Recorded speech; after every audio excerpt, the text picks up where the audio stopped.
අද සෙෂන් එකට මම ආරාධනා කරේ ඩොක්ටර් සචිත්‍ර ඇමරින් හෙට්ටිආරච්චි දැනට කොරියා පෝල රිසර්ච් ඉන්ස්ටිටියුට් එකේ පෝස්ට් ඩොක්ටර් රිසර්ච් කෙනෙක් විතර තමන්ගේ වැඩ කටයුතු කරන් ඉන්නවා.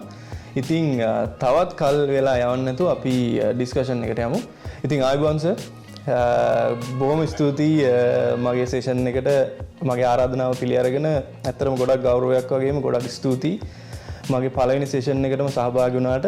ඉතින් පළවෙනි ප්‍රශ්න විදිහට අපි මම අහන්න කැමතියි මේ ඇත්තටම මේ ඇකඩමික් පබ්ලිකේෂන්ස් වල මොනවද තියෙන වර්ග? ඒ කියන්නේ එක එක ಜಾති මොනවද තියෙන්නේ? ඇත්තටම සාමාන්‍යයෙන් අපි කොමන් ගත්තොත් එහෙම කෙනෙක් අපි මම සාමාන්‍ය PhD කරලා ඉවර වෙනකොට මට අහන්න දකින්න ලැබිච්ච දේවල් එකයි මම රිෆර් කරලා ගත්ත දේවල් එකයි මේ කතා කරන්නේ.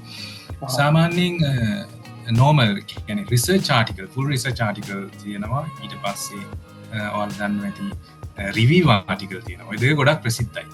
අපි search කරද්දී උනත් අපි සාමාන්‍යයෙන් database search කරද්දී උනත් research articles සහ review articles automatically එනවා.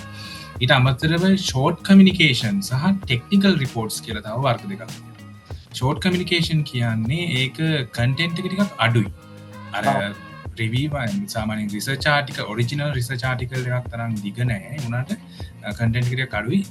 ඒකේ විශේෂ අවස්ථාවක් වෙන්නේ ඇත්තටම ඒ රිසර්ච්ට තමන්ගේ ෆයින්ඩිං එක ක්වික්ලි පබ්ලිෂ් කරගන්න ඕනේ. දිග පේපර් එකකට යන්නවට තවත් එක්ස්පෙරිමන්ට් කරලා ලොකු පේපර් එකක් හදාගන්නට වඩා මේ ඇත්තටම හොයාගත්ත ටික ඉක්මනට පබ්ලිෂ් කරන්න ඕන. අන්න ඒ වගේ එකට මේ තමයි ඒගොල්ලෝ ඔය ජර්නල්ස් අපේ ළඟ තියෙන මේ පහසුකම ඒක අපි කියනවා ෂෝට් කමියුනිකේෂන් එක කියලා. ඊළඟට ටෙක්නිකල් රිපෝට් එකක් වගේ එහෙමයක් තියෙනවා. ඒවා සාමාන්‍යයෙන් මෙතඩොලොජි පැත්තේ ඩිවෙලොප් කරපු දේවල් අපිට අනිත් අයට ඉක්මනින් පබ්ලිෂ් කියන්නේ දැනගන්න සලස්සන්න ඕනේ නම් අපිට අන්න ඒ වගේ අවස්ථාවකදී ටෙක්නිකල් රිපෝට් වගේ දේවල් පබ්ලිෂ් කරන්න පුළුවන්.